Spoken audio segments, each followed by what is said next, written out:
All right, welcome back. Now, several terms have crept into our lexicon in recent years. One of them, of course, being fake news and all of that. But one very prominent one that seems to shine a lot lately is the talk about cancel culture. And a lot of us are still trying to figure out how that works and what throws you in that space. It also became a huge conversation in the last couple of days when acclaimed writer Chimamanda Ngozi Adichie wrote an essay, and the narrative there was basically about cancel culture, especially in the age of social media. And that's what I'm going to be talking about in this sector. I'm being joined online by Damilola Marcus, who's the founder of Market March. How are you doing, Damilola? Hi, Ebuka. Very well, thanks for joining us. So for those of us who might be watching and not be very familiar with this cancel culture term, what exactly is it?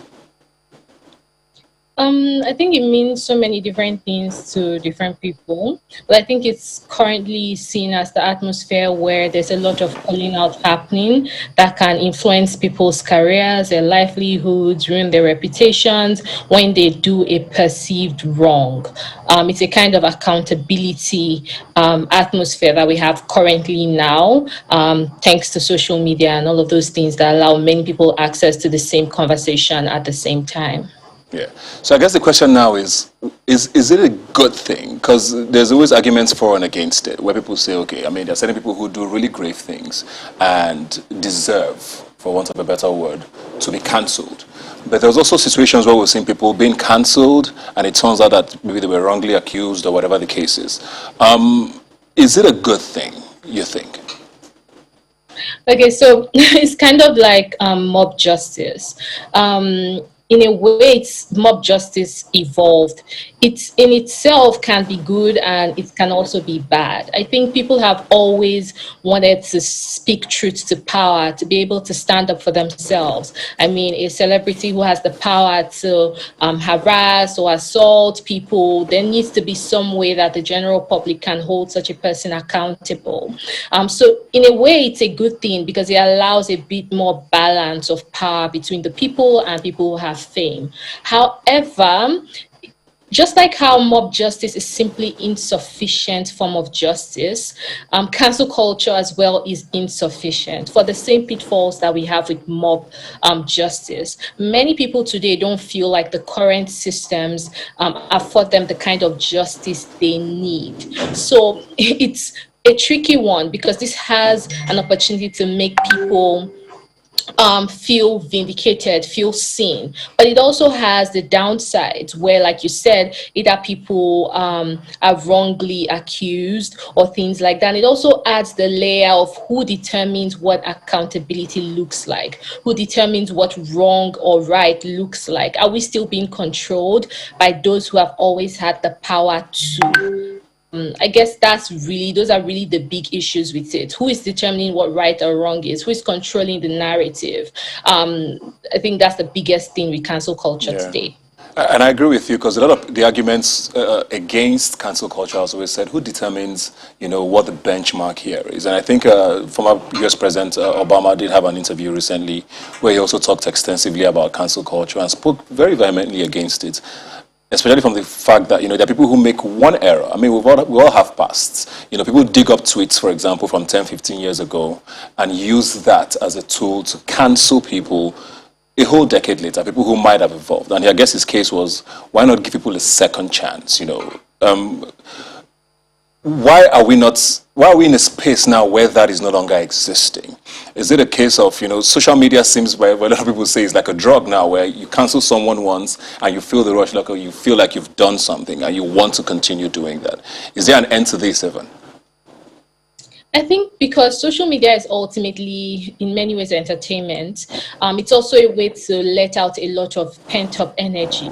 For many reasons, people are angry. So once there's someone who are we angry with? There's a way I put it, who are we angry about today? What are we outraged about today? I think it's in many ways exploitative of people's emotions and also people's need to be entertained rather. So in many ways, we can say that cancel culture is reflective of our boredom, of our natural human reaction to wrong. For instance, like anger, it's a reflection of our need for justice.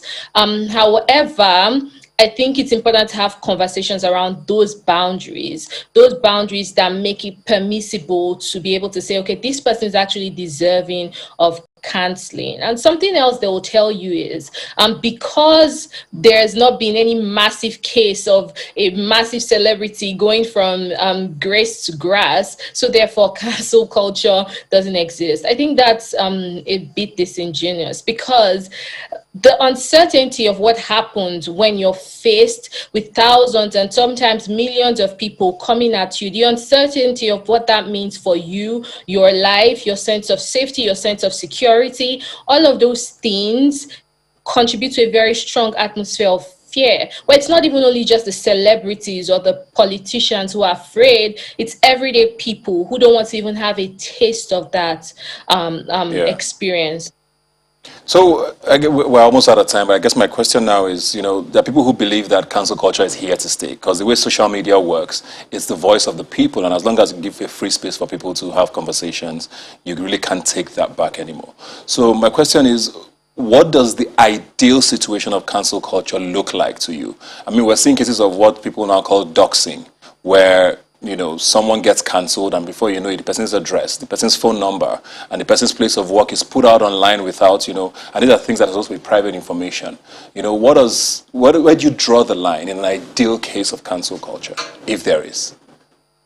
I think for me, visibility is important. So if there's someone who, for instance, we know, low-key, we know this person has been doing wrong, we know this person has been harming people, and we use social media as an opportunity to bring visibility to that conversation, there's that feels to me like a good way to use social media to get some form of accountability and bring the right eyes on certain cases. We saw that with how the story of R. Kelly, for instance, went.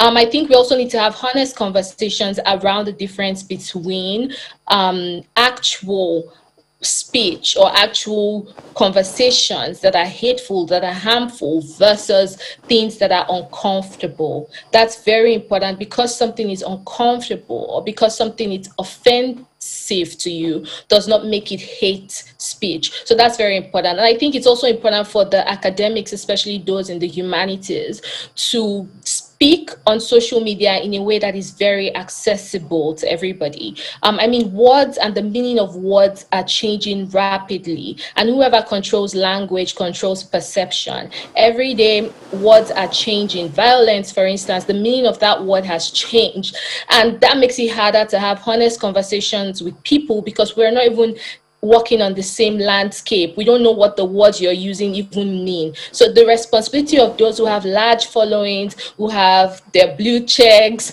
those who have degrees, the academics, it's important to speak in a way that we all already understand, so that there's no ambiguity around what we're determining as moral progress for everyone.